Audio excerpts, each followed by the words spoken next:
르비딤 한번 읽어볼까요? 시작.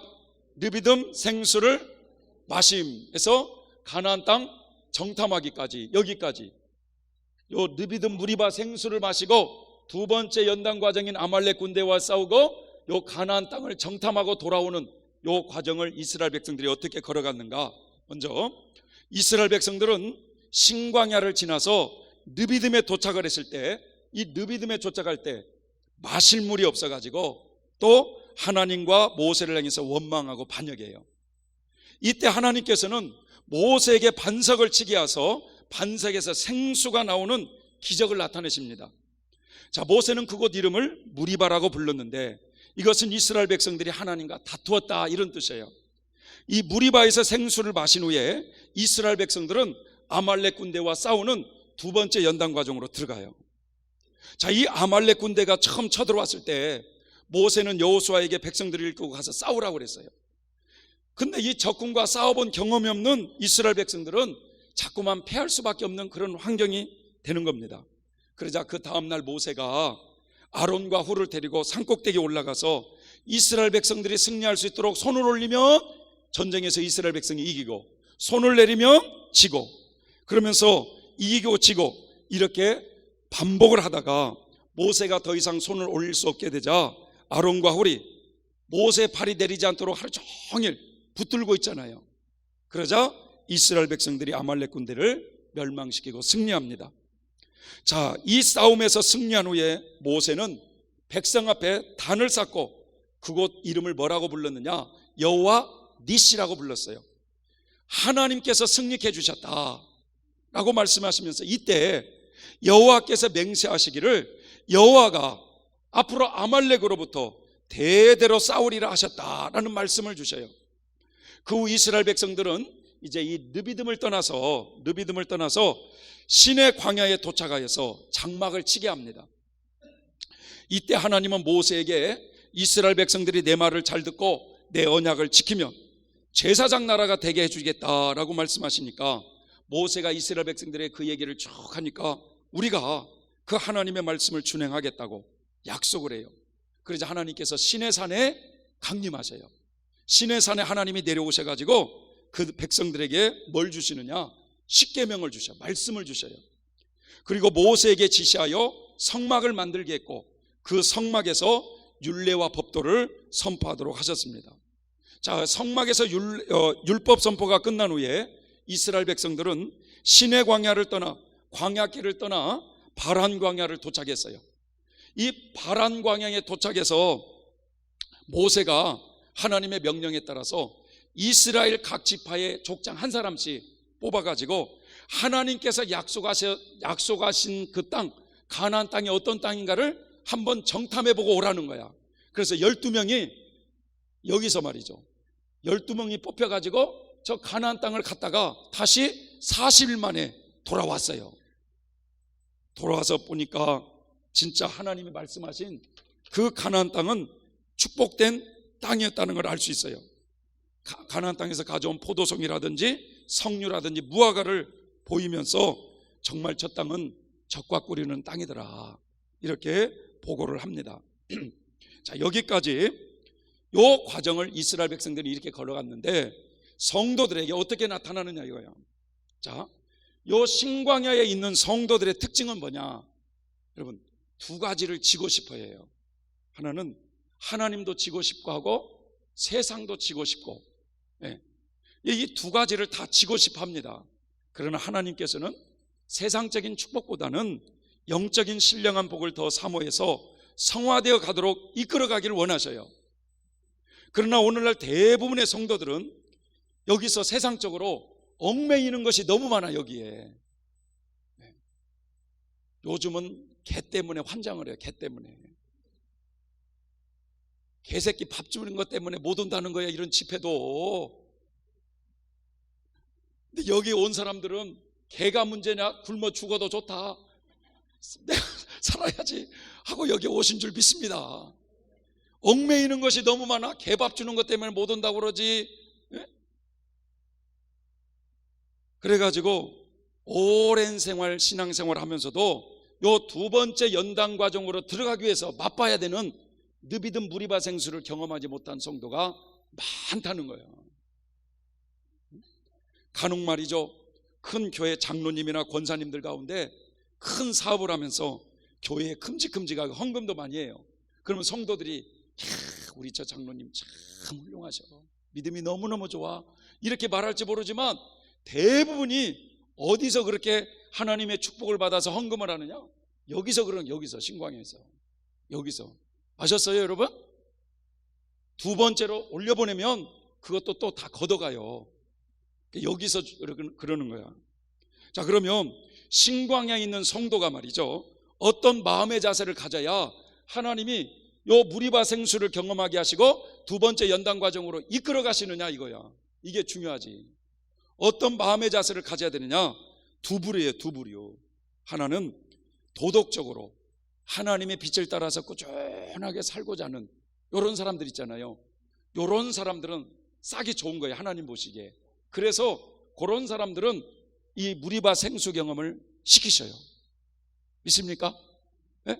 그리고 또 사람이 또 말이죠, 좀 도덕적으로는 부족해도 여러분, 주님의 일이라면 또 충성적인 사람이 있어요.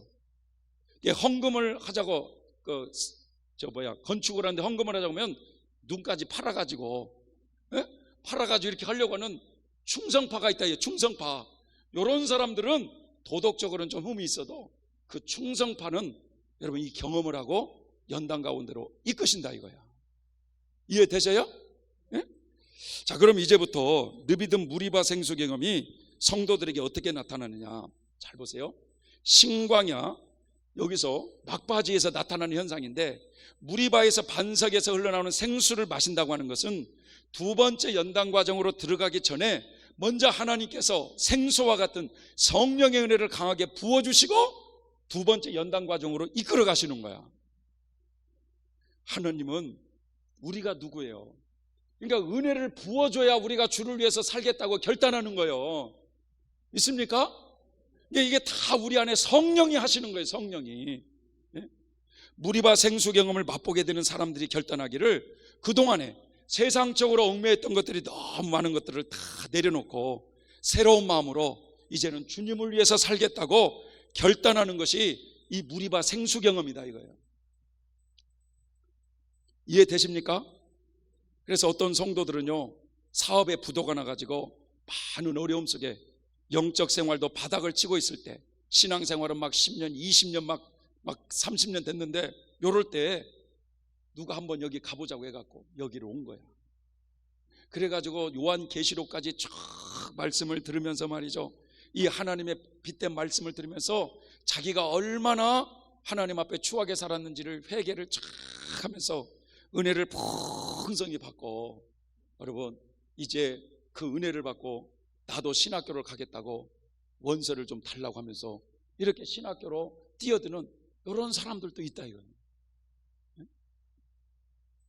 어느 분은 자신이 하나님께 바쳐야 되겠다, 자신을 하나님께 바쳐야 되겠다고 결단하면서 선교사로 뛰어들기도 하고 또 수도자로 뛰어들기도 하고 이러면서 주를 위해 살겠다고 결단하는 것은 내 의지여 성령의 역사예요.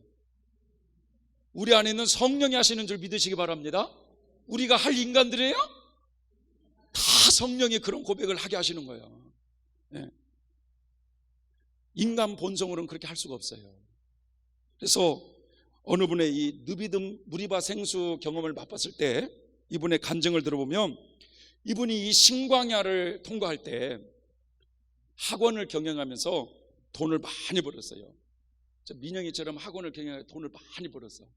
그런데 돈을 많이 벌다가 이분은 하나님에 대한 충성심이 강한 거야. 충성심이. 근데 평소에도 말이죠, 사업이 아무리 바빠도 예배 드리는 것이나 물질을 하나님 앞에 드리는 거나 하여튼 충성파에서 충성파. 그렇게 잘 되던 사업이 어느 날 물질적으로 이분이 큰 어려움을 빠지게 되면서 결국 사업이 망하게 됐어요. 그러니까 사업이 망하면서 빚더미 안게 되니까 이분이 말이죠, 죽을 결심을 하고 그냥 기도원에 들어가가지고, 죽을 때 주민등록이나 좀 가지고 들어가지, 다 내려놓고 가가지고 무작정 굶었어요. 22일째 죽어버렸어요. 여름이라. 그런데 그 기도원의 원장님이 믿음이 있는지라 4일 동안 기다린 거야. 우리 교회에서 죽었으면 나는 3일장을 치르는데 그분은 4일 동안 기다렸던 거예요. 그래가지고는 안 깨나니까 그분을 갖다가 사과개짝에다 해갖고요 묻으려고 하다가 밤에 움직이기 시작한 거예요, 사과개짝이. 그러니까 목사님이 너무 놀래가지고 어떻게 겨왔는데 바지에 오줌을 다 싸고 내려온 거예요. 너무 놀래가지고. 이분이 말이죠 4일째 깨어나서 육신이 썩었어요. 근데 이 육체에서 벗어난 영혼이 천국에 입신을 해가지고 그 입신 중에 하나님께서 무엇이 기뻐하시는구나, 하나님이 기뻐하시는 삶을 깨달은 거야 이분이. 그래서 그때부터 세상 거 다 내려놓고 이분이 신학교를 들어가서 헌신학으로 결단한 것이 뭐냐, 이 무리바 생수경험이다. 그러니까 하나님은 그 사람의 충성스러운 모습을 보셔가지고 요 신과냐 막바지에서 하나님이 더 그 일을 성숙시키고자 세상 사업에 붙잡혀 있는 그것을 내려놓게 하신 거예요. 믿습니까? 네? 그러면서 주를 위해서 살 수 있도록 그렇게 이끄신 거예요. 이게. 그러니까 여기서 잘 되던 사업이 어느 날 망한 후에 한동안 비대에 시달리면서 낙심 가운데 빠져 있는 그가 죽을 결심을 하고 금식하는 가운데 천국에 입신 체험을 해서 큰 은혜를 받은 게 무리바 생수 경험이다. 네. 저의 경우 같은 경우는 이 신광야에서 직장 생활을 했어요. 다 직장 생활 3년을 했어요. 남자들은 직장 생활하면 돈을 번다고 그래요? 못 번다고 그래요? 장가를 안 갔을 때는 못 번다고 그러잖아. 나는 왜 이렇게 돈을 많이 벌었는지 모르겠어요. 3년 동안 말이죠, 교회하고 저기 삼각산하고 직장하고 밖에 몰랐어요.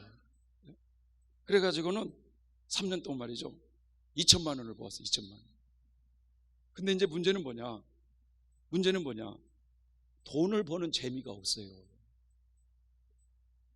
아니 돈을 버는 재미가 있어야 되는데 돈을 버는 재미가 없어.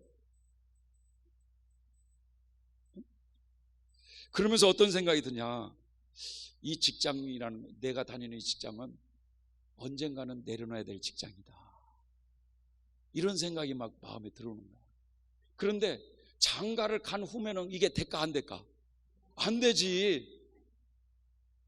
이게 안 되는 거예요. 그 세상에 이게 포기가 안 되는 거예요.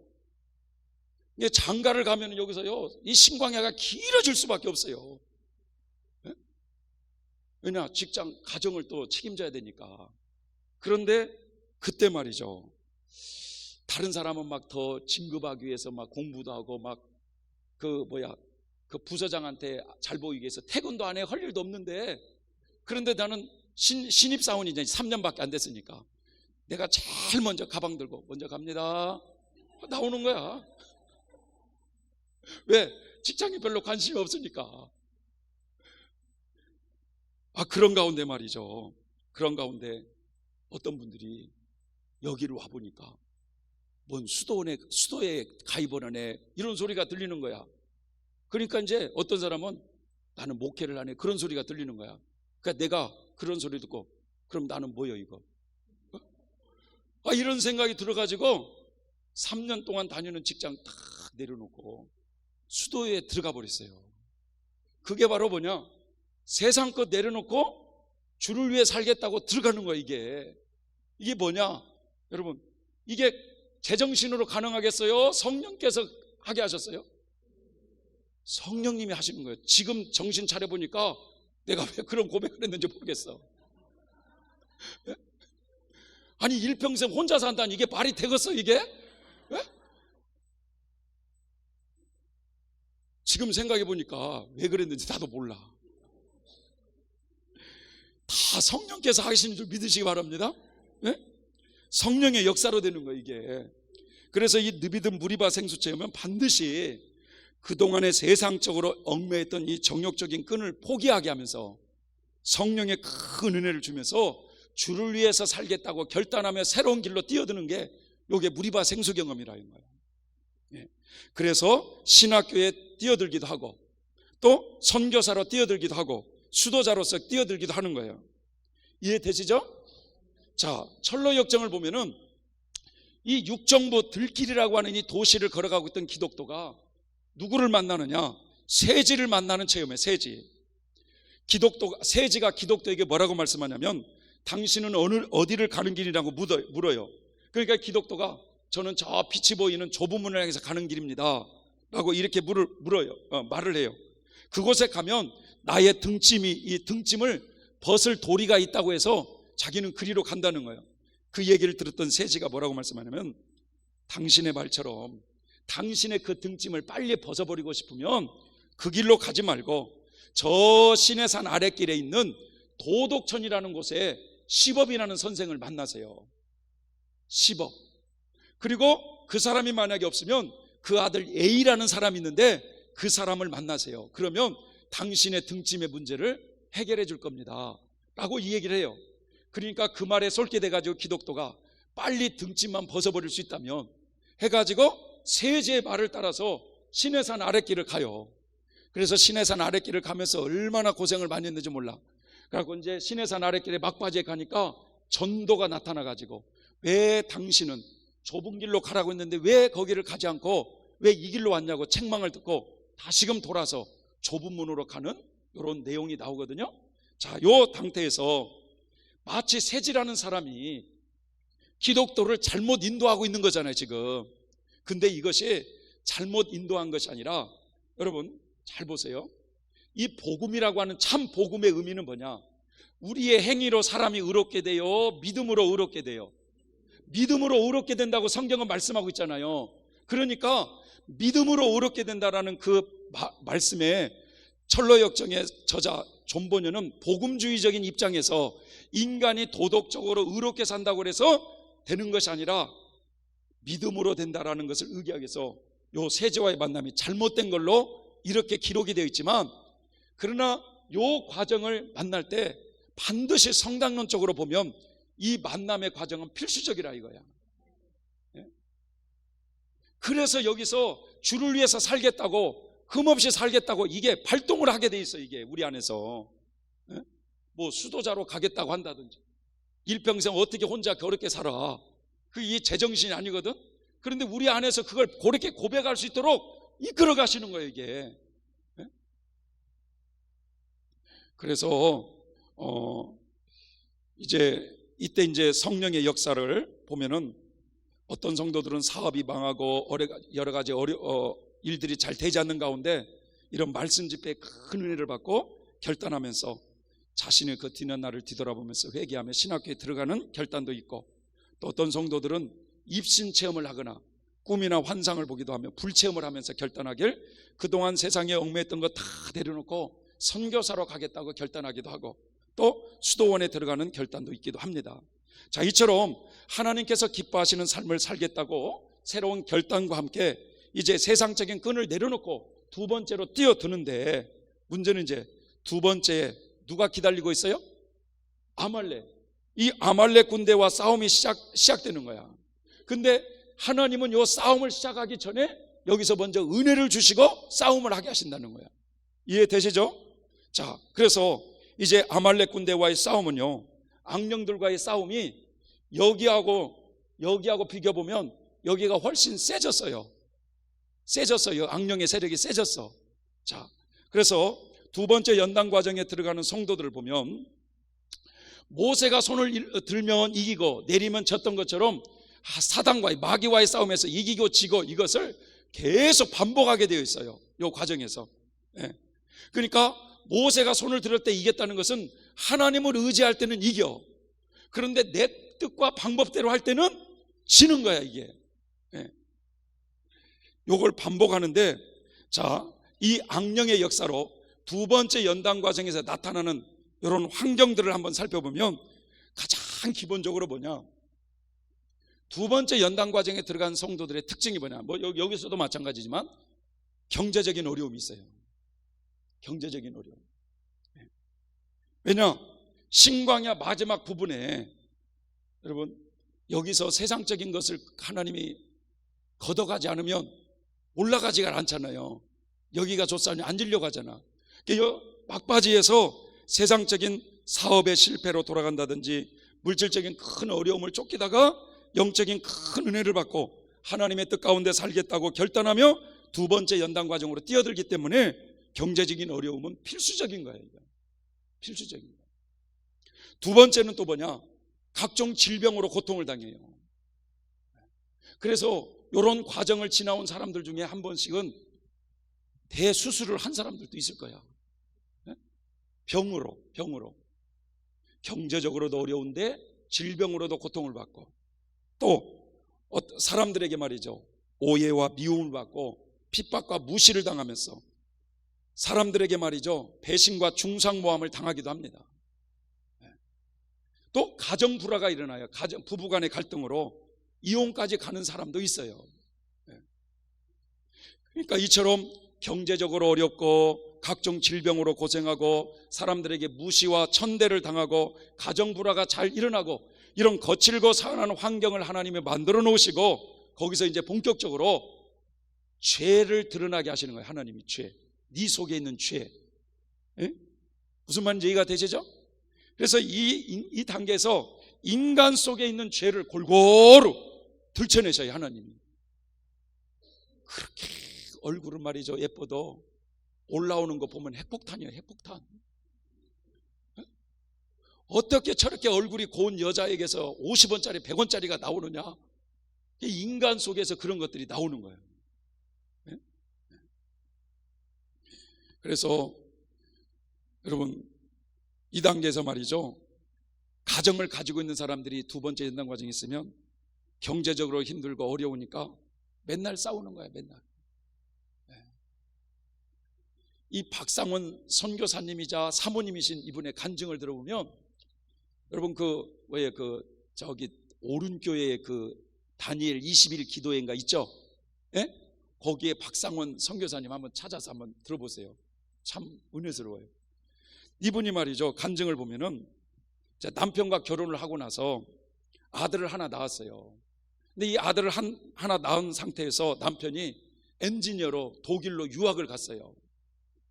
그래가지고 거기서 이제 좋은 기술자가 돼가지고 돌아올 줄만 늘 알았는데 남편이 거기서 간호사에게 복음을 받아들인 거야. 복음을. 그래가지고 예수를 믿게 됐는데 이 남편이 큰 체험을 하고 나서 이분이 몇 년 동안 공부했던 그 엔지니어 요걸 다 포기하고 영국으로 건너가서 부인 몰래 영국으로 건너가서 신학을 공부하기 시작한 거예요. 그러면서 한국으로 편지할 때는 잘 있다고 이렇게 편지만 한 거예요.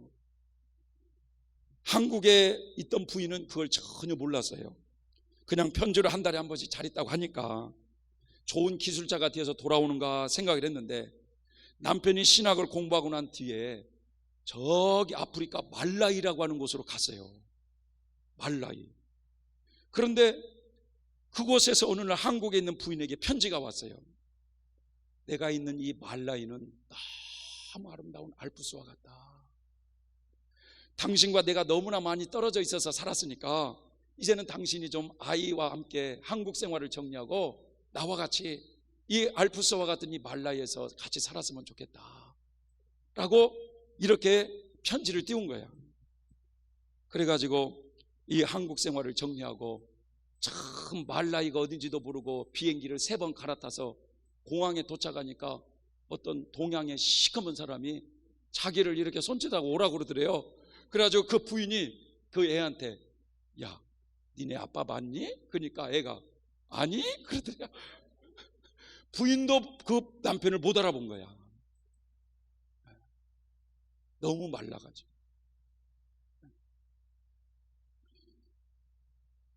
그 남편이 아들과 자기를 말이죠, 어느 원주민 집 가정으로 데리고 가더니 세상에 그렇게 초라한 무슨 방한칸을 갖다가 얻어가지고 거기서 살면서 목회를 하더라는 거예요. 선교를.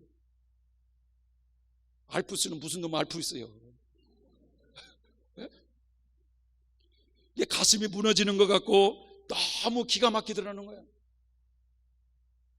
그런데 남편이 또 하는 말이 한국에서 돈 가진 거 있으면 다 내놓으라는 거예요. 그래가지고 그 돈을 다 가져가지고 어디서 말이죠 3개월을 뭐 투닥투닥 만들더니 이제는 우리 집으로 이사 가자고 하면서 그 이사를 이제 그렇게 간 거예요. 그런데 남편이 하시는 그 교회 가서 예배를 드리면 은혜를 받는데요. 왜냐? 그 아프리카 사람들은 맨발로 2시간, 3시간씩 걸어와가지고 살라살라면서 춤을 추면서 그렇게 기쁘게 예배를 드린다는 거예요. 그러면 이렇게 은혜를 받는데 남편이 광고할 때 은혜를 또 다 쏟아버린다는 거예요. 뭐라고 광고하느냐? 여러분, 이제 우리는 집이 생겼습니다. 여러분들이 갈 곳이 없으면 언제든지 우리 집으로 오십시오. 이러니까 다 쏟아버리는 거예요. 10원짜리 50원짜리 한국말을 알아듣는 사람 없으니까 거기서 막 쏟아놓는 거예요. 그런데 말이죠, 예배를 마치면 성도들이 가야 되는데 그 집으로 다 온다는 거야. 그러면 남편이 뭐라고 얘기하냐? 저 우리 성도들은 당신을 영적인 엄마로 보는 거야. 그래서 이렇게 엄마를 그리워하는 마음으로 오는 거야. 그러니까 이분이 뭐라고 했어요? 엄마하고 지랄이고 가지를 않으니까 그 사람들 앞에서는 웃어. 그 사람들이 지나가고 나면 10원짜리 50원짜리가 이제 막 남편한테 다 쏟아지는 거예요.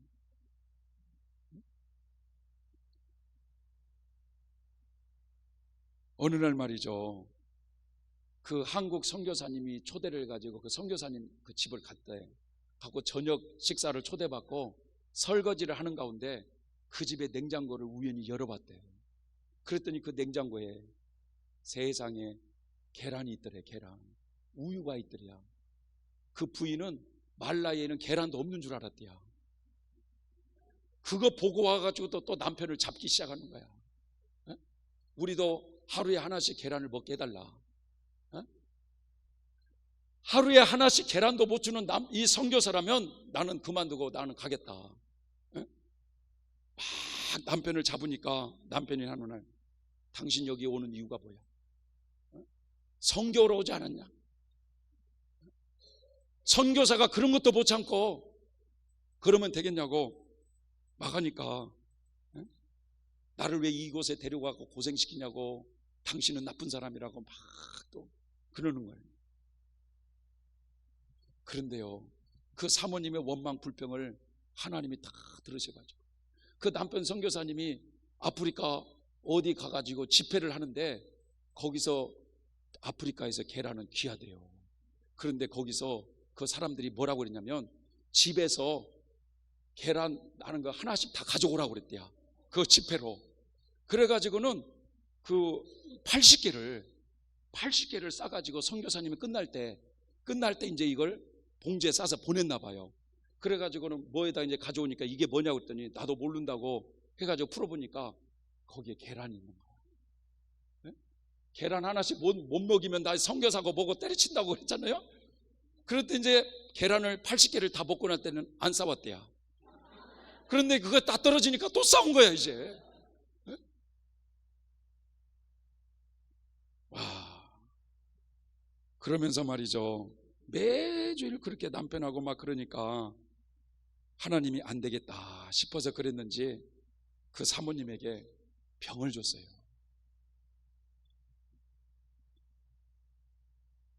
너무 막 병원에 가봐도 가망이 없다는 거야. 빼빼 마르기 시작하고 가지고 남편도 포기할 정도고 병원에서도 포기할 정도였대요. 어느 날 사모님이 하나님 저 데려가세요. 저는 더 이상 살고 싶지도 않고 데려가세요 라고 푸념을 하는 가운데 이분이 하나님을 만났어요. 사랑하는 딸아, 내가 너를 사랑한다. 사랑하는 딸아, 내가 너를 사랑한다. 내가 너를 이곳에 불렀느니라 라고 말했어요. 남편한테는 계속 나를 왜 이런 데다 불러가지고 고생시키냐고 그랬는데 하나님이 내가 너를 불렀느니라 그러더래요. 그러면서 말이죠, 네가 좀 거듭나야 되겠다 그러더래요. 거듭나야 되겠다. 자기는 한국에서 거듭난 줄 알았대요. 왜? 좋은 의자에서 좋은 환경에서 아멘 아멘 할렐루야 하니까 막 거듭나게 된 줄 알았지. 엄청나게 거듭난 줄 알았지. 근데 막상 그 거친 환경에서 보니까 50원짜리 100원짜리가 막 다 나오는 거예요.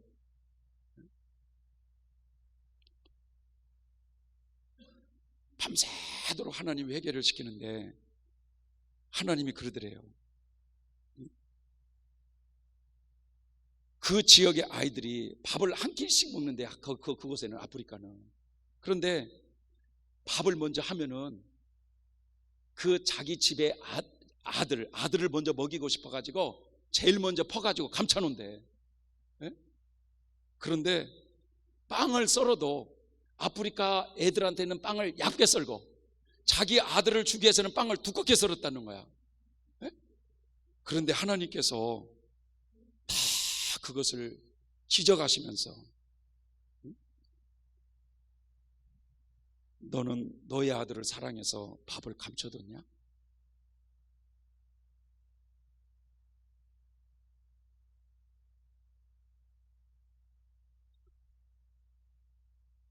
나는 너를 사랑해서 내 아들을 십자가에 대어줬다. 너는 너의 아들을 사랑해서 너는 밥을 감췄지만 나는 너를 구원하기 위해서 내 아들을 십자가에 대어줬어. 하나하나 조목조목 따지면서 회개를 시키는데 이분이 얼마나 울었는지 모릅니다. 그래서 새벽이 되니까 이제 그렇게 싸워서도 새벽 예배를 들어가기 위해서 남편이 일어날 때 남편한테 의자에 좀 앉으시라고, 남편이라고 하는 거 선교사님 의자에 좀 앉으세요 하면서 무릎을 꿇고 제가 잘못했습니다.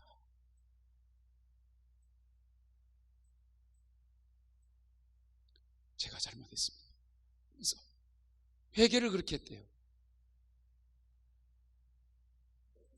그리고 이분이 그 약을 다 포기하고 100일 동안 작정해가지고 그렇게 기도하면서 말이죠. 기도를 하니까 병이 싹 나았어요.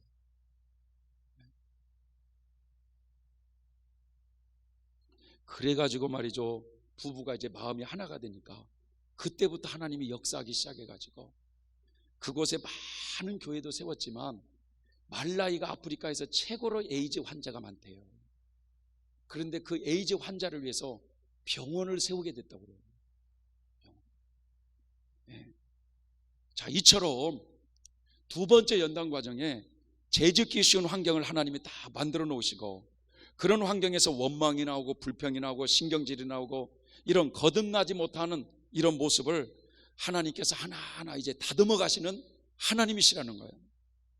그래서 육체의 병을 통해서 겸손하게 만들면서 하나님을 더 볼 수가 있도록, 그러면서 그 사모님은 두 번째 연단 과정을 그런 식으로 그렇게 인도를 하셨어요. 믿습니까? 믿습니까? 네. 네, 바로 이어서 이 두 번째 연단 과정은 사실은 하나님께서 우리에게 말이죠, 죄짓기 쉬운 환경을 딱 만들어 놓으시고 거기서 죄짓지 않는 훈련을 시키시는 하나님이셔요. 네. 특별히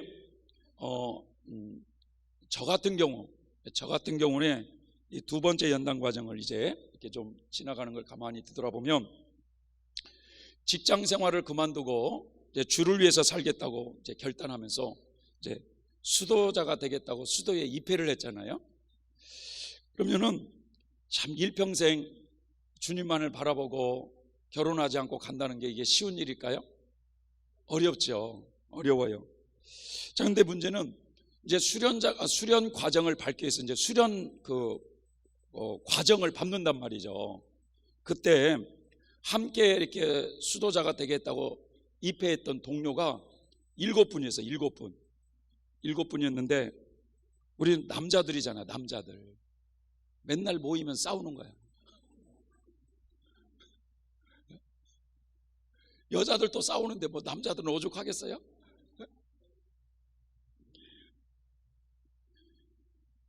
그런데 이제 문제는 이 의롭게 살아보려고 하는 이 마음이 강하잖아요. 예? 그래가지고는 처음에 좀 싸빠게 좀 세요. 수련 과정이 10일 금식부터 시작을 하는 거예요. 10일 금식부터. 그런데 수련 과정에 말이죠, 어떤 걸 이렇게 막 하냐면 맨밥에다가 다른 거 안 먹어. 맨밥에다가 소금만 넣고 막 그렇게 먹기도 하는 거야. 그런데요, 거기다 참기름 하나만 좀 떨어가지고 볶아서 먹으면 먹을 만한데, 이 맨밥에다만 그냥 소금만 먹으면 속에서 자꾸 이렇게 뭐랄까 토하려고 하는 이런 게 나와요. 일주일씩 막 그렇게 먹고 앉아서 자는 훈련을 시키는 거야. 그런데 자다가 아침 일어나면 다 누르나 있어. 네. 그래서 육식 같은 거 전혀 못하게 하고, 네? 국을 먹는데 말이죠, 멸치가 들어갔으면 그것 때문에 또 이거 뱉어야 되냐 말아야 되냐 하면서 고민하면서 막 이런 훈련을 해보는 거야. 사실 그런데 그런다고 사실 우리가 의롭게 됩니까? 예? 믿음으로 되는 거잖아요. 믿음으로. 인간의 행위로 되는 게 아니라. 예. 그래서 이런 수련 과정을 하면서 많이 다투는 거예요. 예. 그러니까 쉽게 말하면 지지고 볶고 싸우니까 거기서 또 삐진 사람 또 나올 거 아니에요? 그러면 또 어떤 사람은 나는 못하겠네, 나는 다음부터 안 나오네, 뭐 이런 사람도 있잖아요. 그래가지고 그런 수련 과정을 다 받고 나 보니까 나중에 나 혼자 남았어. 없어. 어디로 갔어? 지금 이렇게 뒤돌아보면 다 어디 가 계셨나 봤더니 이제 결혼해서 살아 이제. 그러니까 문제는 뭐냐, 동료들과의 그런 다툼, 불화, 이런 부분들이 많이 남자니까 일어나요. 여자들도 마찬가지. 그러면서 말이죠, 또 이제 하나님께서 저를 또 이제 목회길로 인도하시려고 이 신대원으로 이제 신학교를 이제 갔어요. 이제 신대원을 이렇게 가면서 이제 저는 이렇게 혼자 사니까 하나님께서 저 충주라는 곳으로 이제 목회를 인도한 거예요. 충주. 나 충주가 어디 붙어 있는지도 몰랐어요. 충주. 그런데 말이죠, 처음 시작하는 목회 충주인데 성전은 큰데 성도는 하나도 없네. 그 하나님이 참 신기한 게, 성도가 좀 몇 명이 있는지는 알면은 좋은데 그런 생각은 안 나도. 그래가지고 정말 한 가정이 있는데 갔어요. 근데 그 한 가정도 굉장히 어려워가지고 서울에서 이렇게 내려온 상태에서 이제 그 아주 시골 동네 거기서 이렇게 시작을 했어요. 근데 문제는 하나님께서 저를 이제 다루셔야 되잖아요. 그래서 노숙자들을 하나님이 보내주기 시작한 거예요. 노숙자들을. 예? 알코올 중독자, 뭐 간질환자, 뭐 정신 이상자. 근데 그 당시 때 이 사경회를 이렇게 하면은요, 꼭 끝나고 나면 갈 데 없는 사람이 있거든요. 사경회에서 끝나고 갈 데 없는 사람. 그때 홍보를 어떻게 했느냐면 충주로 내려가시라고 이렇게 또 이렇게 홍보를 한 거야. 그래가지고 또 고속버스를 타고 그런 사람 데리고 이렇게 충주로 이제 내려가서 사는데 말이죠, 하나님은 진짜 공짜가 하나도 없어. 뭐냐, 제가 군 생활을 어디서 했느냐면, 제가 군대에 들어갔을 때는 한참 데모가 심했어요. 막 전두환 때, 막 요럴 때. 그래가지고는 거의 전투경찰이죠. 데모 진압하는데 요 전투경찰로 많이 뽑았는데, 저 전투경찰로 이제 뽑힌 거야. 그래서 이제 어디 데모 진압이나 하는 줄 알고 그랬는데, 저녁에 말이죠, 무슨 기차를 태우더니 뛰어가지고 쭉 어디를 가더니 나중에 눈 떠보니까 바닷가예요. 바닷가. 섬으로 보낸 거예요. 섬으로 저를. 그래가지고 군산에서 3시간 반을 배를 타고 들어가요. 3시간 반을. 그래가지고 거기 군대를 딱 가니까 군인은 한 사람이 있어. 군인은 한 사람이 있고 나가 간 거예요 이제. 그래가지고 2사람이 군인이라고 했는데 거기가 무슨 군대요. 군복도 안 입어요. 총도 안 줘요. 사고 날까봐. 소장님 한 분을 모시고 이렇게 사는데, 하루 일과가 뭐냐, 낚싯대 메고 바닷가 돌아다니는 거야. 예. 그 배 타고 돌아다니면서 그렇게 하고 말이죠. 근데 이제 문제는 거기서는 밥을 해서 먹어야 되는 거예요. 부를 때서. 그런 훈련을 시키더니 목회길로 부르셔갖고 노숙자들을 밥을 해게 주신 거야. 다 써먹는 거야. 다 써먹어 하나님이.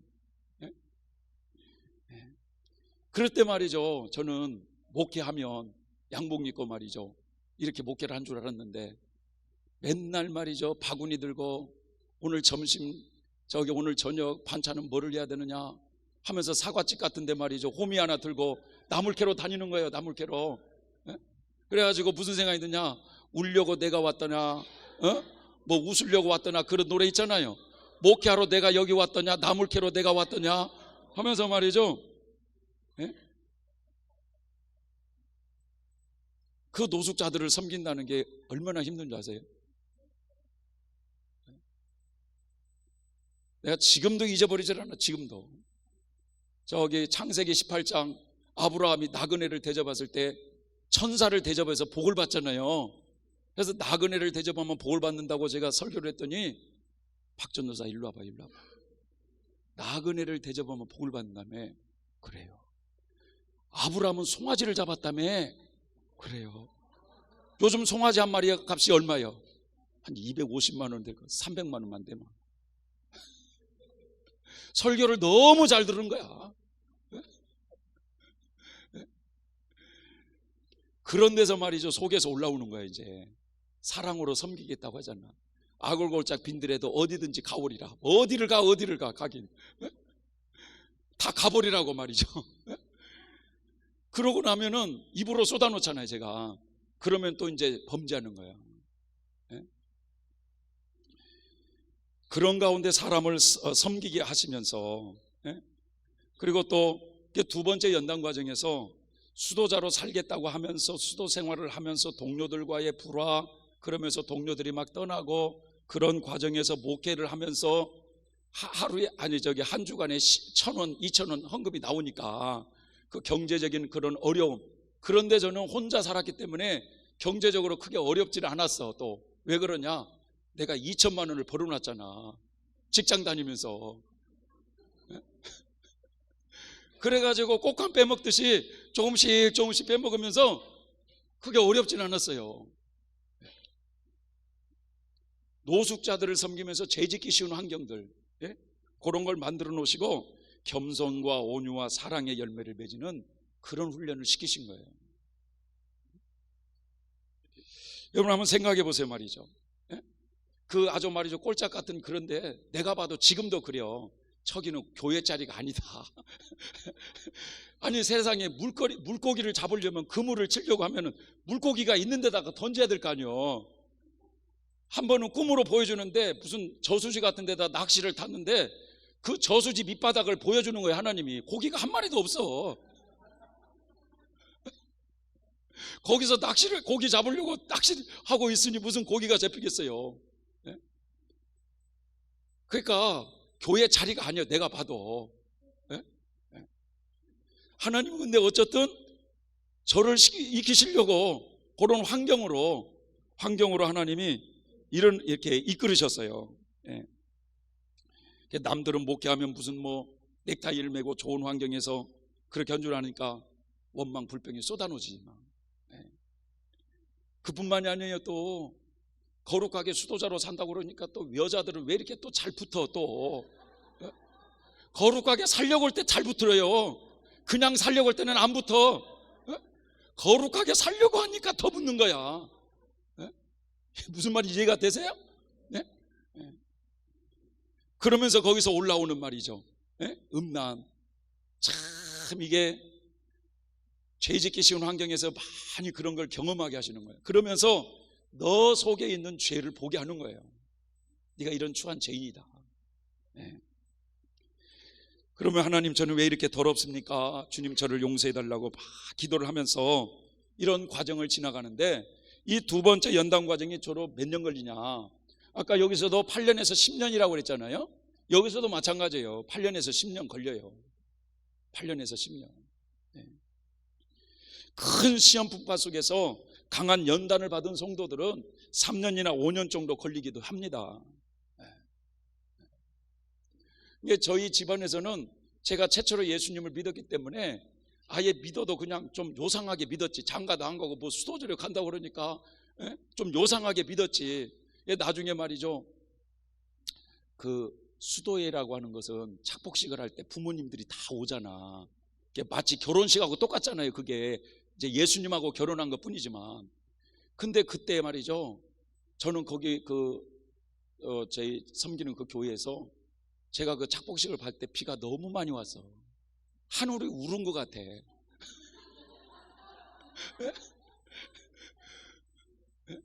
가족들은 뭐 그런 거에 전혀 모르니까 오지도 않고, 목사 안수를 받을 때도 하나도 오지도 않았어. 자, 하나님께서 이 두 번째 연단 과정을 허락하신 목적은 뭐냐 이거예요. 이스라엘 백성들이 아말렉과의 싸울 때 손을 들면 이겼잖아요. 모세가 손을 들면 이겼잖아. 손을 내리면 졌어요. 이건 뭐냐, 하나님을 의지할 때 이기게 하시니까 하나님을 의지하는 훈련을 시키는 거예요. 여기서 하나님을 의지하는 거.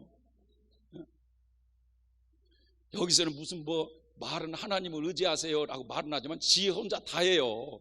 뭘 하나님을 의지해요. 하나님을. 여기서는 하나님을 의지할 때 승리해 주시는 이는 경험을 하시면서 하나님을 의지하는 훈련을 시키는 거예요, 이게.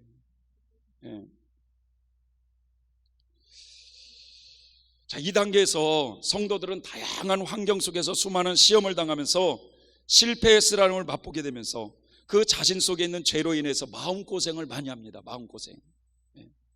자신 안에 얼마나 타락한 존재로 이게 부패되어 있는지, 또 자신의 노력으로는 죄를 이길 수 있는 힘이 없다는 것을 경험시켜요.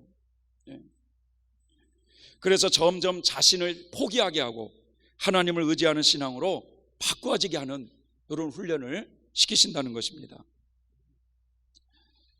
그래서 이때 말이죠, 우리 속에 있는 교만, 혈기, 분노, 음란, 아집, 질투, 온갖 죄악들이 하나님이 다 드러내게 하셔서 죄에 대한 고민을 많이 한다 이거예요. 죄에 대한 고민. 자, 철로 역정에 보면 요 두 번째 연단 과정을 뭘로 표현하고 있느냐면, 자, 시내산 아랫길을 기독도가 가는 과정이에요. 시내산 아랫길을. 그런데 이 시내산 아랫길을 내려가면 내려갈수록 등짐이 무거워지는 거예요. 그리고 간혹 말이죠, 그 위에서는 막 그런 불 같은 것이 막 떨어져서 막 자기를 막 태워버릴 것 같은 이런 불안함 속에서 시내산 아랫길을 내려가는 거예요. 자, 등짐이 점점 무거워진다는 건 뭘까요? 등짐이 뭐라고 그랬어요? 등짐이, 기독도가 지고 있는 등짐이 뭐예요?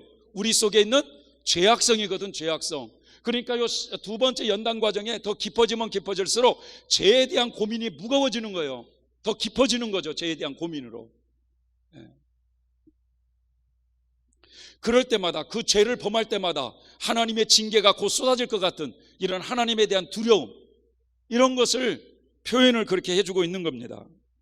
자, 두 번째 연단 과정으로 들어가기 전에 이 무리바 생수를 경험할 때는 하나님을 위해서 살겠다고 크게 결심하고 예수님 말씀대로 온전히 살겠다고 결심을 하는데, 문제는 거친 환경이 주어지니까 좀 잘 참고 있다가, 용수설도 그러잖아요.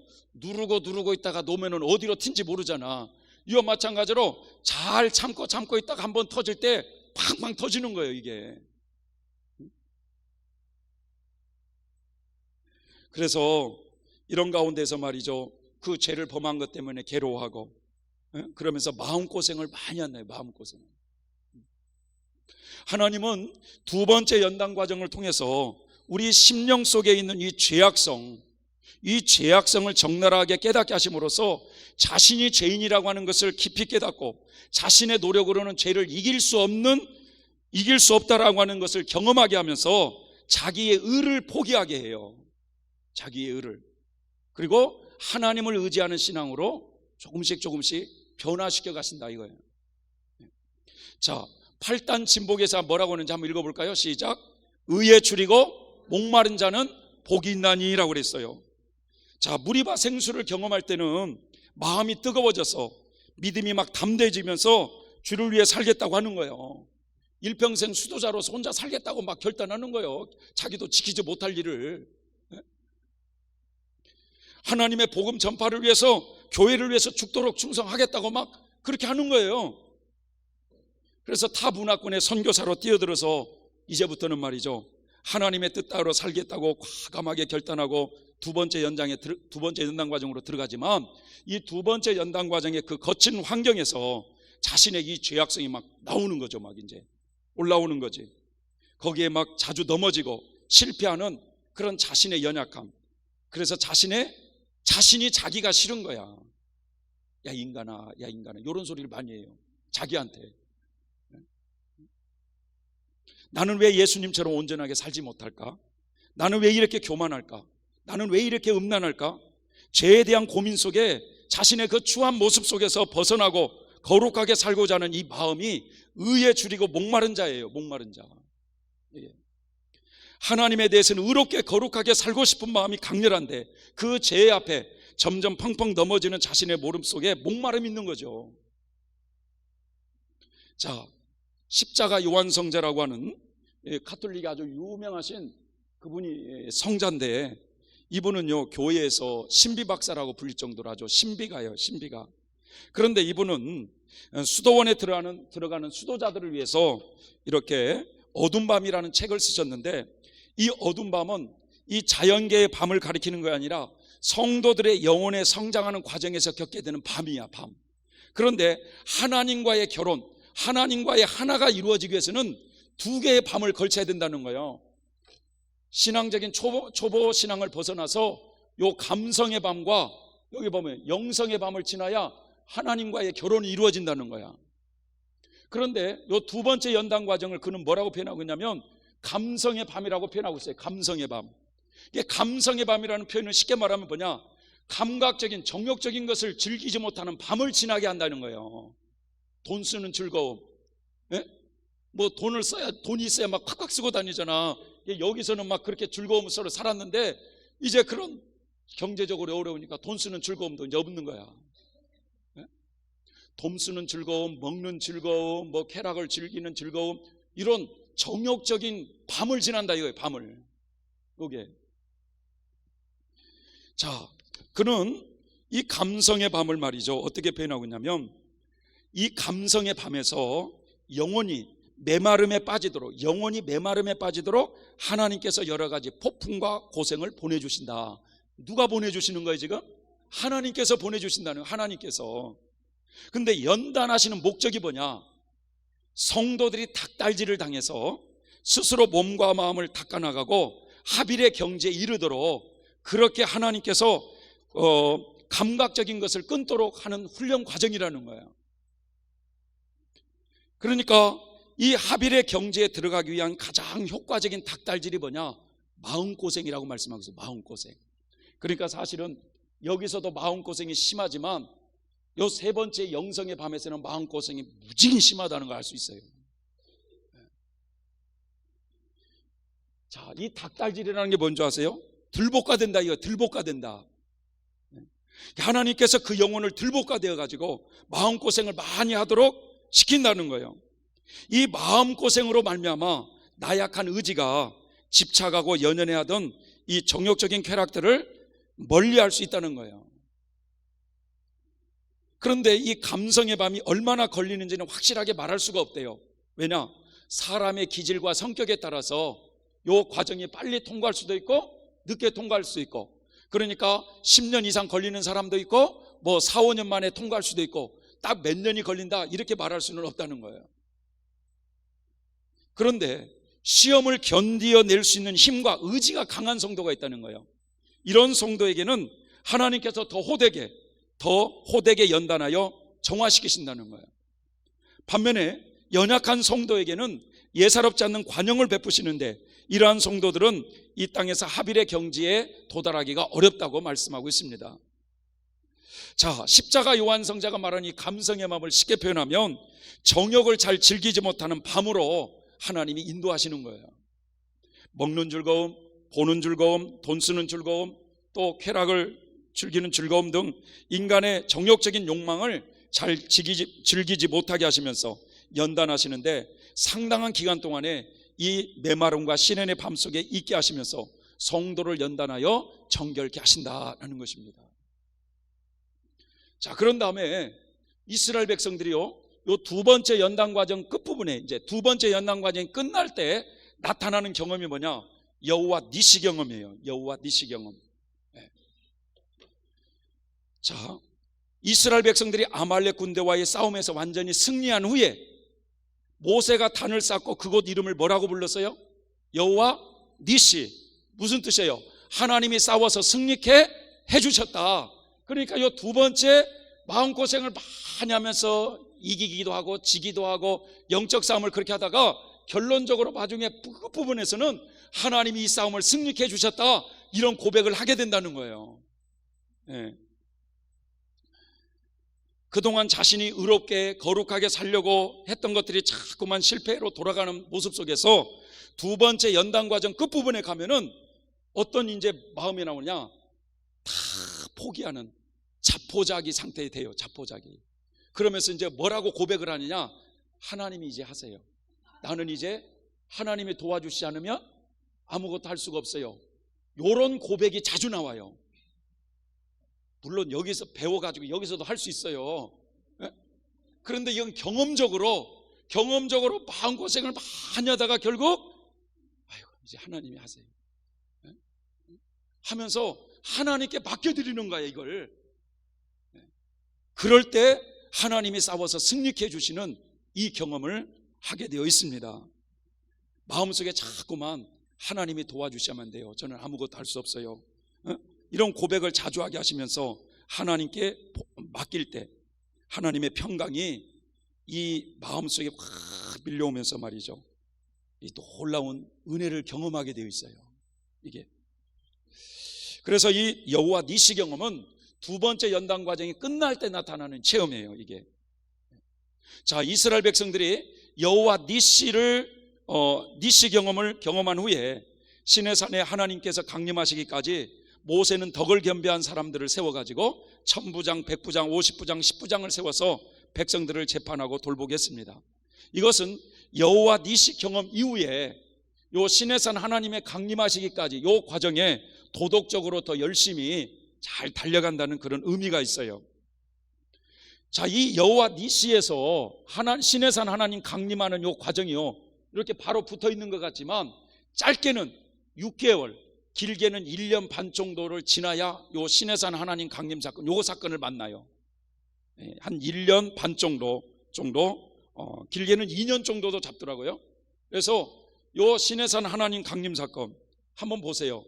이스라엘 백성에게 있어서 요 빨간 부분들 있잖아요, 이런 거요, 큰 영적 체험이거든요. 이거요, 시내산에 하나님이 내려오셔가지고 하나님을 만나는 경험이에요. 네. 그러니 여러분, 이 경험은 영적 성장의 길에 있어서 획기적인 전환점이라고 볼 수가 있습니다. 네. 이때 이스라엘 백성들이 하나님을 직접 뵙게 되면서 하나님으로부터 뭘 받느냐, 말씀을 받아요. 십계명이라는 말씀을 여기서 주는 거예요. 여기서. 네. 자, 이 시내산의 하나님 강림 사건을 경험하는 이 성도들의 경험을 보면 두 종류로 크게 나타나는데, 첫째는 말이죠, 소수의 성도들에게 나타나는 체험인데, 이 단계에서 영적 체험을 해요. 큰 신비적인 체험을 해요. 그래서 입신을 해가지고 천국에 갔다 오는 이런 경험을 하는 사람들도 있습니다. 소수죠, 소수. 네. 그래서 마치 말이죠, 예수님의 12 제자들이 이 과정을 지나갈 때 세 분 누구죠? 항상 예수님이 중요한 사건 때 데리고 다닌 사람 세 사람, 베드로, 야고보, 요한, 요 사람들이 여기 시내산 하나님 강림 사건이 뭐냐, 변화산 체험이에요. 변화산 체험. 말로만 들었던 그 예수님이 세상에 그렇게 하얀 옷을 입을 수가 없어. 빨래를 해가지고 그렇게 하얀 옷을 입을 수 없는 그런 모습으로 말로만 들었던 구약의 모세와 엘리야가 내려와가지고 그 하늘 공중에서 예수님과 대화하는 그 모습을 보고 베드로가 입이 쫙 벌려지잖아요. 그런 큰 체험을 하는 거예요. 그때 그 체험을 하고 나서 베드로에게 뭐라고 말씀합니까? 사람들이 나에게 누구라고 하느냐? 그때 물어요. 그때 베드로가 뭐라고 말씀해요? 주는 그리스도시요 하나님의 아들이십니다. 요 단계에서 물어보는 게 아니라는 거예요. 다 단계에서 12 제자가 있었지만 세 제자가 그 체험을 했어요. 이처럼 소수의 성도들은 하나님을 직접 만나는 영계 천국을 갔다 오는 이런 영적 체험이 있다 이거예요. 반면에 그런데 사도 바울 같은 경우에 여러분 고린도후서 12장에 보면 사도 바울이 뭐라고 말씀해요? 내가 14년 전에 셋째 하늘에 갔다 왔다고 그러잖아요. 14년 전에. 그러니까 그 고린도후서를 기록하기 전 14년 전에 사도 바울은 어디를 통과하고 있었느냐? 이 좁은 문을 통과하고 있었던 거예요. 여기 시내산 하나님 강림. 요때 사도 바울이 셋째 하늘을 갔다 온 경험을 했어요, 이분이. 그러니 여러분, 그 경험을 하고 나서 사도 바울은 아마 뒤를 돌아보지 않고 목숨 내놓고 복음을 전했을 것 같아요. 그러지 않을까요, 여러분? 예? 썬다싱도 마찬가지입니다. 썬다싱도 시내산 하나님 강림 사건을 이걸 경험할 때 이분은 예수님을 만나고 나서 성경 하나로 맨발로 말이죠, 인도를 돌아다니면서 복음을 전했는데, 복음을 전하다가 어느 바위 같은 데서 조용히 앉아서 묵상도 하고 막 이런 일을 자주 했어. 그런데 요 과정을 통과할 때 이때부터 묵상을 하면 영혼이 빠져나가서 천국을 갔다 오는 이런 기적을 체험하는 거예요. 그래서 이 썬다싱도 많이 한 달에 한 3번 정도는 기도를 하면 영혼이 빠져나가서 천국의 성도들을, 천사들을 보고 오는 이 체험을 여기서부터 시작됐어요. 네. 자, 두 번째로는요, 영계 체험과 같은 신비로운 체험은 없다 할지라도 성령의 충만함 속에서 각종 은사나 말씀이 충만하게 그 사람에게 임해요. 그래서 이제 이게 이 단계가 말이죠, 어린아이 단계에서 벗어났습니다, 이게. 그래서 이제는 그분의 사역과 관련된 은사와 말씀을 주게 되어 있어요. 자, 만약에 여러분들이 이런 과정에서 지금 이런 단계에서 이런 말씀을 듣고 이렇게 그런다면 이전에 성경을 봤던 것하고 이후부터 성경을 보는 것이 달라져요. 그리고 그 사람에게 은사가 막 이제 나타나기 시작하고 또 말씀이 이제 막 많이 부어져요. 많은 깨달음을 주셔요. 왜냐? 이제 그분의 사역의 길이 어떤 길이라는 걸 이제 하나님이 가르쳐 주시기 위한 거예요. 마치 이스라엘 백성들에게 그때 십계명을 주신 것처럼 말씀을 주신다 이거예요. 이해되십니까? 자, 철로 역정을 보면 시내산 하나님 강림 사건을 좁은 문을 통과하는 거예요. 자, 기독도가 처음 이 장망성에서 나올 때 전도가 뭐라고 말씀했냐면, 자, 좁은 문이 보입니까? 라고 그랬어. 좁은 문이. 그랬더니 안 보인다고 그랬어. 그러면 빛이 보입니까? 라고 하니까 보인대. 그럼 그 빛을 따라서 좁은 문으로 들어가라는 거예요. 그래서 말이죠, 잘 보세요. 자, 처음 출애굽을 해서 요 좁은 문까지 가는 거 있잖아요. 여기까지. 요 좁은 문까지 가기가 여러분 어찌 보면 기본적인 제자 훈련 과정이야. 기초적인 제자 훈련 과정. 그리고 요 좁은 문을 통과해서 요 가나안 땅에 들어가기까지 요 과정이 본격적으로 이제 주님의 제자가 되기 위한 훈련 과정을 여기서 받는 거예요. 여기서부터. 그래서 여기서부터는 이제 예수님이 뭐라고 말씀했냐면, 나를 따라오는 자는 뭘 부인하고 자기 부인하고 십자가 지고 나를 따르라고. 요 단계가 되니까 제자들에게 말씀을 해주신 거예요. 예. 그러니까 여기까지는, 요 좁은 문까지는 먼저 여기서 기독교에게 어디로 가라고 그랬어요? 좁은 문으로 가라고 그래서 좁은 문. 그래서 이제 기독교가 좁은 문을 딱 들어가는 이런 과정으로 표현을 해주고 있다라는 것입니다. 자, 여러분 루터 들어보셨죠? 루터. 네, 루터. 이분은 세상 출세를 꿈꾸면서 이 법학을 공부하던 때가 이분이 요 신광야 과정이었어요. 이제 그런 법률가가 돼가지고 돈을 많이 벌고 싶은 이런 세상 욕망이 있었다는 거예요.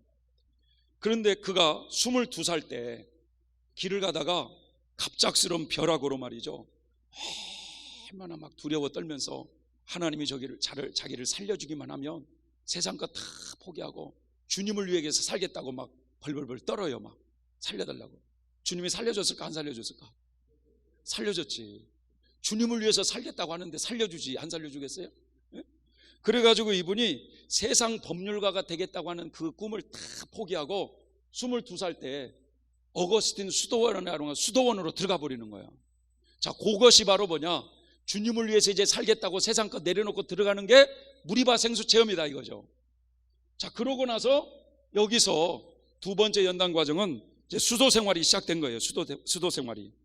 자, 수도원에 들어가니까 많은 절제와 수도원의 그런 엄격한 규칙을 지키면서 이제 수도 생활하면서 두 번째 연단 과정을 그렇게 지나가는데, 거기서 말이죠, 특별히 말이죠, 자기 몸을 조그만 음욕이 일어나도 채찍질하면서 막 회개를 하고 금식을 자주 하고 엄격한 규칙 생활을 하는 이런 수도 생활이 열심히 했어요.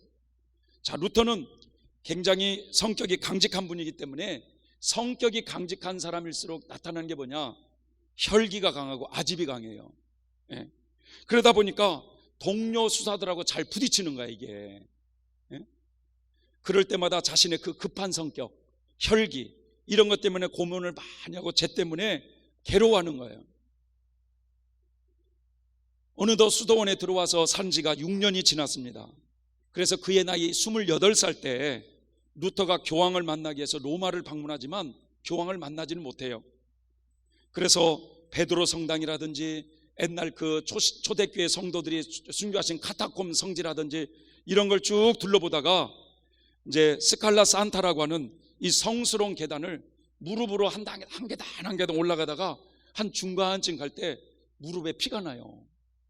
그때 그런 회의적인 마음이 들어요. 왜 무릎에 피가 나도록 고행을 해야만 되느냐?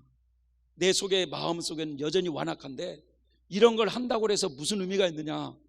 그런 회의와 함께 동시에 로마서 1장 17절에 오직 의인은 믿음으로 말미암아 살리라는 요 말씀이 강하게 밀려오면서, 맞다, 예수님이 나 같은 죄인을 위해서 죽으신 그 믿는 믿음, 주님을 믿는 믿음으로 의인이 될 수 있다는 사실을 이분이 깨달으면서 그동안에 말이죠, 불안했던 거, 그런 어두운 마음들이 싹 가시면서 그 루터의 마음에 평강의 마음이 밀려오기 시작해요.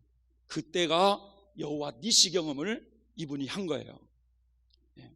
그러면서 29세 때 수도원 탑속에서 이 신비 체험을 하면서 복음적인 진리를 풍성하게 깨달으면서 좁은 문을 통과하는데, 루터도 22살에 수도원에 들어가서 29살에 이 과정을 지나는 걸 보면 7년이라는 세월이 걸린 거예요.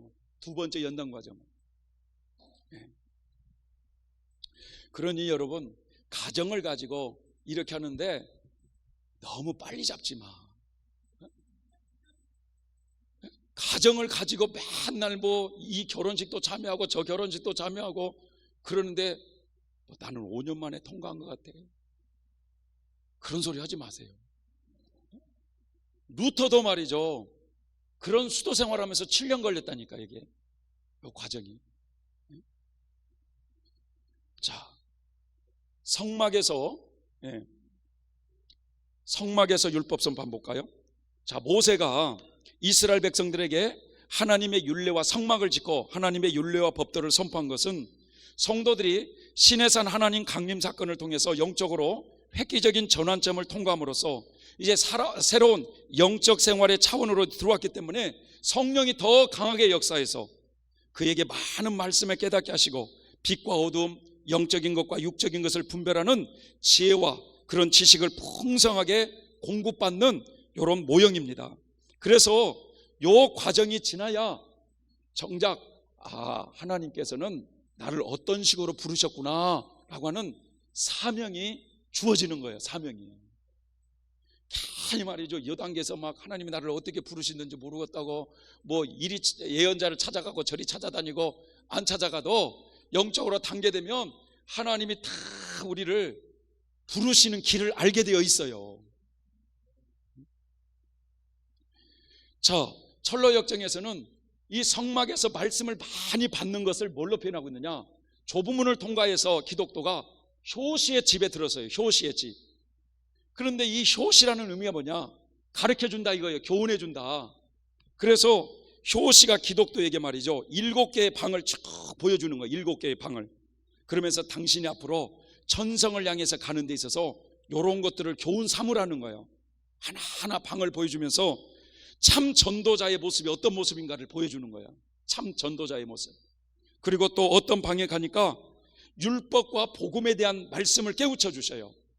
그리고 천국에 가기 위해서는 급한 마음을 버려야 된다, 인내를 해야 된다 라는 이런 교훈을 가르쳐주고, 그 다음에 당신이 앞으로 이렇게 사역을 하면서 천성을 해석하는데 끊임없는 마귀의 방해가 있을 것이다. 그러나 당신과 늘 함께하는 성령의 기름 부음이 있을 것이다 라고 하는 이런 말씀들을 해주시고, 믿음으로 승리하는 자들과 배교자들의 말로를 보여주는 거야. 그러면서 대심판에 대한 이런 내용들을 풍성하게 말씀을 받는다, 이런 뜻이죠. 이 과정에서. 그래서 이 과정에서 많은 진리가 새롭게 정돈되는 그런 전환점이에요, 이게. 이때 어떤 성도들은 자신의 사역과 관련해서 성령의 은사가 막 나타나는 거예요, 이제. 신유, 믿음, 말씀, 지혜, 이런 능력 행함, 다양한 은사들이 강하게 나타나요. 이때 받은 성령의 은사들은 뭐냐? 자신의 사명과 관련해서 말씀을 강력하게 증거하고 성도들을 구원하기 위해서 봉사의 의미로 주신 은사라는 거야. 자, 요 단계에서 은사를 주시는 것은요, 하나님이 살아계시다는 걸 심어주기 위한, 우리에게 믿음을 심어주기 위한 은사였다고 한다면, 요 단계에서부터 받은 말씀이나 은사들은 사역과 관련된 은사예요. 네. 자, 그런데 문제는 말이죠, 여러분, 사역과 관련된 은사를 받았다 할지라도 그 은사를 계속 갈고 닦아야 되겠어요, 안 닦아야 되겠어요? 칼을 계속 닦아야 날카로운 칼이 되듯이 계속 갈고 닦아야 되는 거예요. 자, 예를 들자면 핵심 진리를 증거하는 사명자로 하나님이 부르셨다. 그런다면 여러분, 진짜 이런 효시의 집이라고 하는 이런 단계에 들어왔을 때 진리가 정돈하는 거예요. 진리가 정돈되는 거예요. 진리가. 그러면서 이 복음을 전하는 사역자로 세우기를 시작한다는 거예요. 있습니까, 여러분? 예? 자, 그런 가운데 이스라엘 백성들이 이제 성막에서 율법 선포가 끝난 후에 시내산을 떠나서 또 계속해서 가나안을 향해서 가다가 가데스 바네아에 도착했을 때 하나님께서 모세에게 뭐라고 말씀하냐면, 내가 이스라엘 백성에게 약속한 그 가나안 땅을 정탐해보고 오라는 거야. 그래가지고 그 족장 12명을, 각 지파에 한 사람씩 12명을 뽑아가지고 하나님이 약속하신 그 가나안 땅이 도대체 어떤 땅인가를, 여기서 어디를 갔다 오느냐, 여기서 요 단계에서 여기 땅을 갔다 오게 하는 거야. 이해되시죠? 요 가나안 땅이 어떤 땅인가를 여기를 갔다가 돌아오는 거예요. 그러니까 요 단계에 가나안 땅을 정탐하고 돌아왔다는 이 사실은 뭐냐? 맛만 봤잖아, 맛만. 천국의 맛만 본 거예요. 그래서 천국이 어떤 것이라는 것, 이것을 맛보게 하시는 거예요. 그러니까 생명의 맛, 천국의 맛을 일시적으로 맛보는 경험이다, 이렇게 표현해 볼 수가 있습니다. 자, 그러면 요 성장 도표는 말이죠, 잘 보세요. 이 성장 도표는, 자, 우리 안에 하나님의 나라가 온전히 이루어지기까지 우리 영을 중심으로 지금 말씀하고 있다는 거예요. 자, 그러면 우리 영이 하나님의 나라가 이루어질 때 요 가나안 땅 정탐이라고 하는 요 부분에 하나님의 나라는 우리 안에도 있잖아. 천국에도 있지만 우리 안에도 있잖아요. 그러니까 이 가나안 땅을 정탐하고 돌아오는 이 체험은 하나님의 그 생명의 맛을 내가 요 단계에서 어떻게 된다는 거예요? 잠시 맛보는 경험을 한다는 거예요. 12명의 정탐꾼이 40일간을 정탐하고 돌아온 것처럼 이 경험을 하는 성도들의 특징은 뭐냐? 약 20일에서 30일, 길게는 40일, 요 사이에 말이죠, 요 생명의 맛을 잠시 맛보게 되는 이 경험을 한다는 거예요. 이게 가나안이라고 하는 천국의 맛을 일시적으로 경험하니까 천국이 내 안에서 잠시 경험되면 죄가 올라올까 안 올라올까요? 안 올라오지. 왜냐? 내 안에서 천국의 맛을 지금 잠시 경험하니까. 요때 이 경험을 하게 될 때는 마치 자기가 죄에서 해방되는 것처럼 이런 착각을 하는 거예요. 그런데 또 문제는 뭐냐? 여기서 60만이 출발했잖아요. 60만이. 그죠? 근데 여기서 가나안 땅을 정탐할 때는 몇 명만 갔다 왔어요? 12명만 갔다 왔죠. 12명. 그러니까 12명 소수의 성도들이 그런 신비한 체험을 하고 그 사람들이 가르쳐 줄 때 간접적인 경험은 나머지 60만이 하는 거예요. 그러니까 같은 그 단계를 지나도 소수의 성도가 마치 예수님의 제자들 중에 변화산 체험을 한 것처럼 실제적으로 그런 경험을 하고, 나머지 일부는 간접적인 성령의 충만함 속에서 그런 과정을 지나가게 되어 있어요. 자, 이 부분을 철로 역정을 보면 좀 더 이해하기가 쉬운데, 기독도가 이 효시의 집을 떠나가지고 또 이제 천성을 향해서 가는 거야. 가는데 비로소 높은 곳을 이제 도착하게 됩니다. 그런데 그곳은 무슨 언덕이냐? 십자가 언덕이라는 그 높은 곳이 있어서 십자가 언덕. 그래서 가까스로 그 십자가 언덕 꼭대기에 기독도가 올라가는데 거기에 나무로 된 십자가가 딱 꽂혀져 있는 거야. 그래서 그리고 그 십자가 밑에는 빈 무덤이 하나가 있어요. 빈 무덤이. 자, 이런 상태에서 이 기독도가 이 죄의 짐 때문에 끙끙거리 있던 기독도가 그 십자가를 딱 바라보니까 갑자기 그 죄의 짐이 떨어져 버리는 거야. 그 죄의 짐이 떨어져 가지고 무덤 속으로 쏙 들어가는 거예요.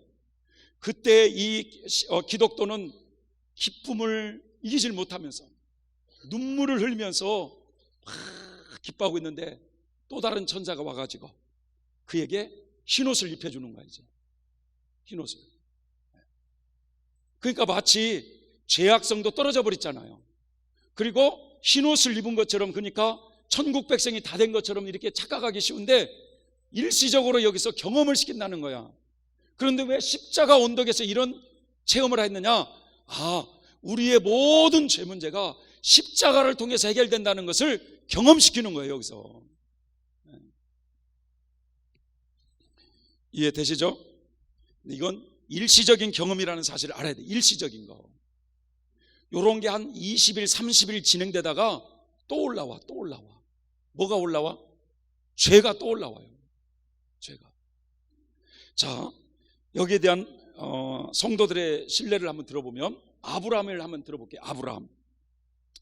자, 아브라함과 조카 롯이 소유가 풍부해져 가지고 가나안 땅이 비좁을 정도로 그렇게 부자가 됐었어요. 그러다가 말이죠, 아브라함의 목자들과 롯의 목자들이 다투기 시작하잖아요. 자, 요럴 때 이제 아브라함이 뭐라고 하냐? 롯아, 우리는 한 고륙이 아니냐, 다투지 말자. 네가 너희 앞에 온 땅이 있으니까 네가 우하면 나는 좌할 것이고 네가 좌하면 나는 우하겠다 하면서 아브라함이 포기를 해요. 아브라함이.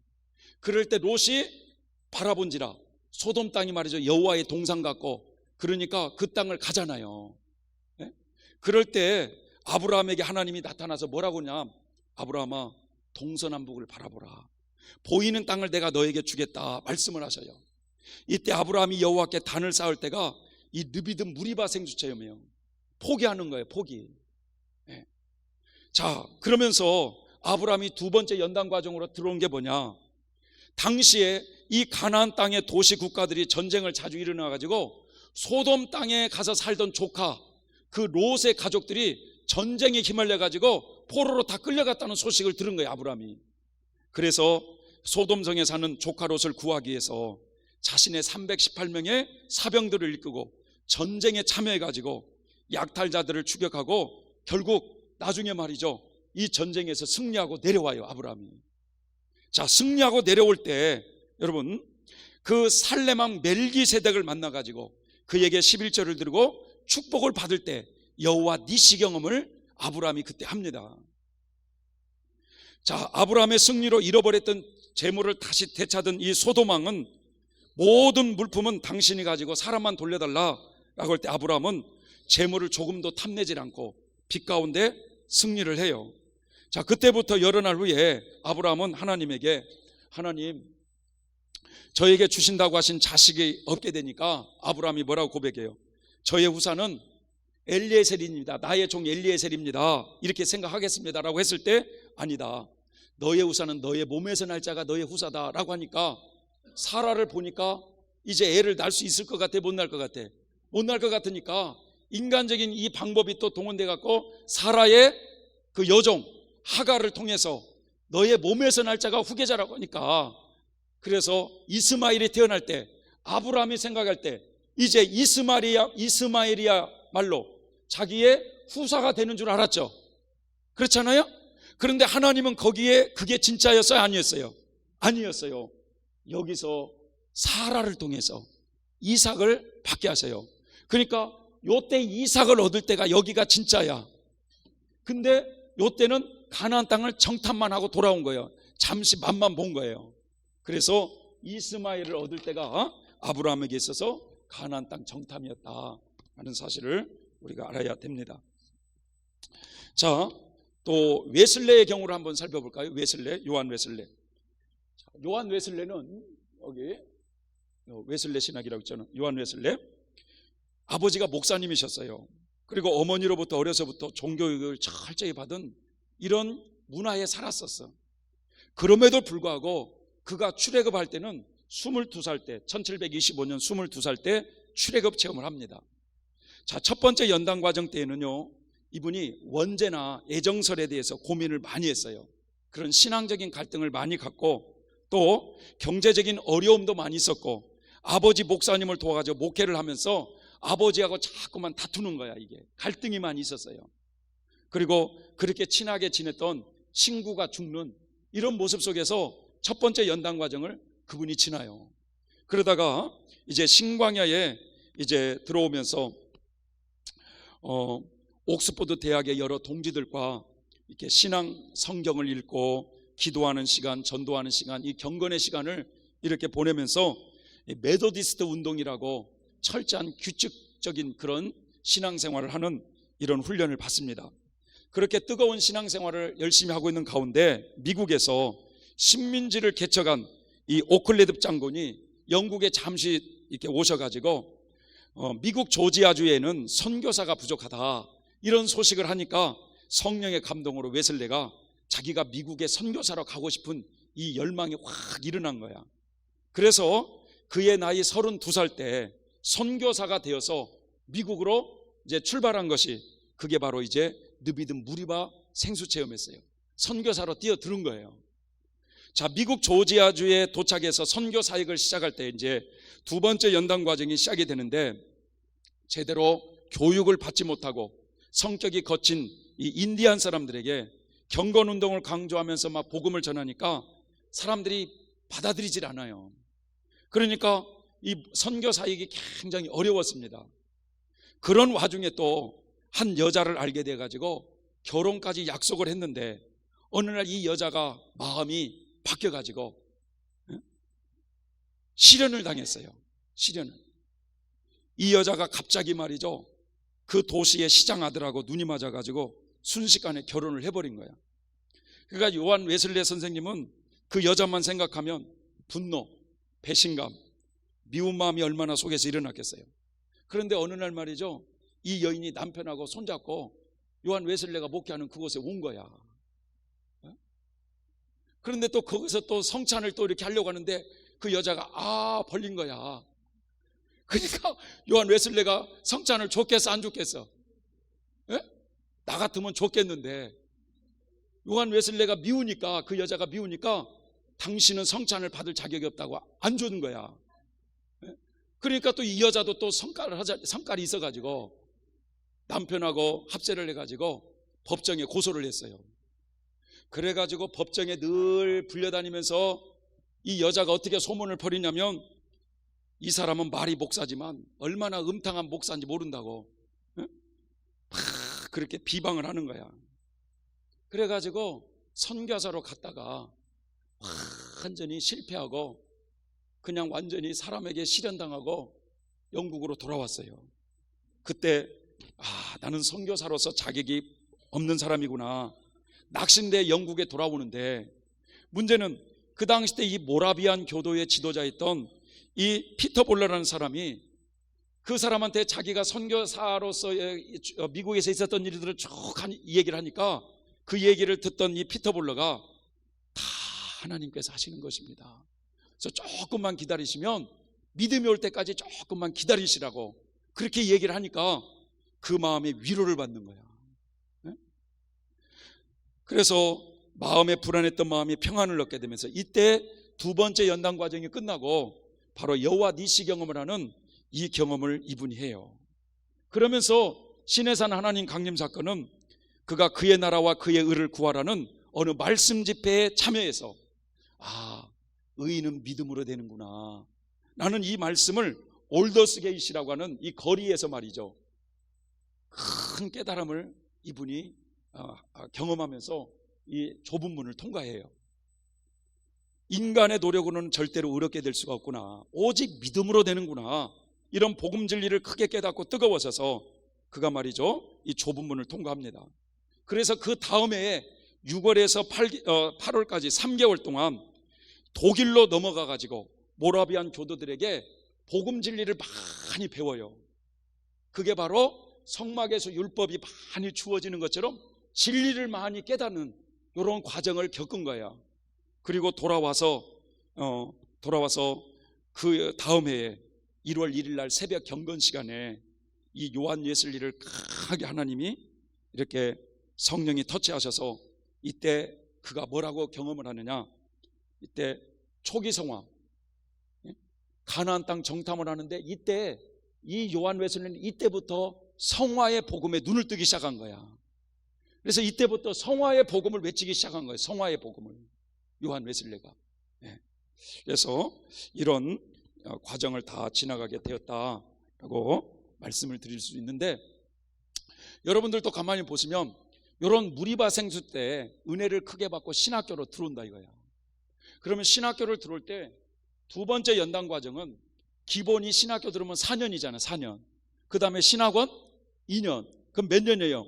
6년이잖아, 6년. 이걸로 해서 끝나는 게 아니에요. 그리고 전도사로서 말이죠, 어디서 써주는가 모르지만 전도사로서 2, 3년 그렇게 하다 보면 기본이 딱 몇 년이 걸리냐, 10년 딱 잡아야 돼요. 10년. 그래서 10년 정도가 딱 잡혀야 요 과정을 통과하게 되어 있어요. 이해되세요? 근데 어떤 사람은 신학교 들어오자마자 자기는 여기래. 그런 사람도 있어. 물론 그럴 수도 있지. 그런데 거의 하나님께서 그런 식으로 주를 위해 살겠다고 부르셨다가 한 10년 정도를 훈련을 시키셔서 이제 두 번째 연단 과정을 통과하게 하셔서 이제 사역의 길을 이끌어가는 이런 일을 하시는 거예요. 그런데도 아직도 덜 됐잖아, 우리가. 아직도 이제 겨우 어린아이 단계에서 벗어나서 사역을 하다가도 삐지잖아, 많이.